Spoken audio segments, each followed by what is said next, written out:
Hugues et Fraternité, je fais une petite vidéo sur un plan fixe sur un mur. Un petit texte qui m'a bien plu, dans les chiottes de la maison du peuple de Marseille. Un des seuls endroits où je peux trouver un peu de calme. Non, c'est pas vrai. Mais bon, voilà.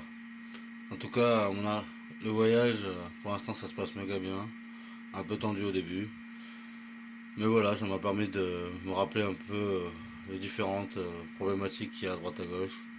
Voir comment c'est complètement différent. Les problématiques qu'il y a à Saint-Nazaire n'ont rien à voir avec celles de Nantes.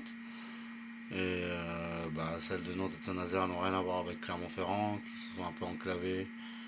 Et c'est pour Clermont-Ferrand, c'est des problématiques proches à Clermont-Ferrand. C'est assez spécial.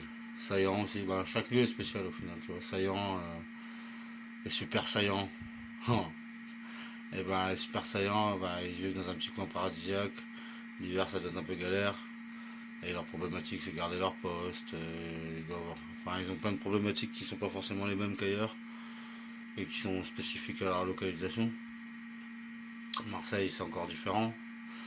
Marseille j'ai kiffé mon arrivée en plein quartier nord dans le McDo occupé comme je vous ai montré tout à l'heure. Franchement c'est grave cool. L'ambiance qu'il y avait, ça m'a rappelé le quartier quand j'étais jeune. Avec les grands frères, tu vois, qui travaillaient, qui faisaient semblant de nous montrer l'exemple pour gratter des sous à la mairie.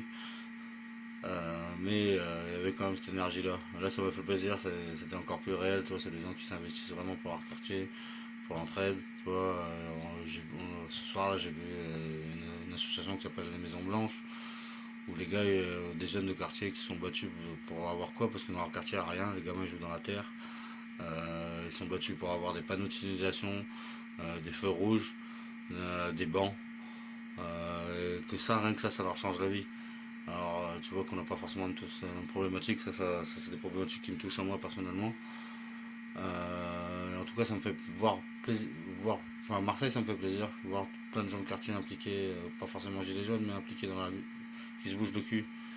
Et ça fait plaisir de voir des gens qui se bougent le cul un peu partout, tu vois. Le McDo c'était magique, des gamins qui dansaient, c'était magique. Moi c'était un moment merveilleux. J'ai grave apprécié de beaux discours que je n'ai pas parlé, mais tu vois, le McDo c'est le seul lieu de vie qui reste dans la cité. Du coup, qui se le réapproprie, comme ça, moi je trouve ça magique. Parce qu'il n'y a pas que la rue qui veut s'approprier, c'est toutes les places publiques. Le McDo, ils en font un lieu vivant. Malgré le symbole néfaste de McDonald's, tu peux en faire quelque chose de positif. C'est pas parfait encore, mais on y arrive. Voilà, là on est accueilli dans la maison du peuple, demain je filmerai tout ça. Et voilà, je voulais un peu mettre mes idées en place, mais voilà, j'ai rencontré la maison du peuple, c'est différent. Et voilà, bon, sur ce, Hugues et Fraternité, avec tout le temps où j'ai blablaté, vous avez le temps de lire le texte. Moi je trouve qu'il claque, voilà. Donc voilà, Hugues et Fraternité, bonne nuit à tout le monde.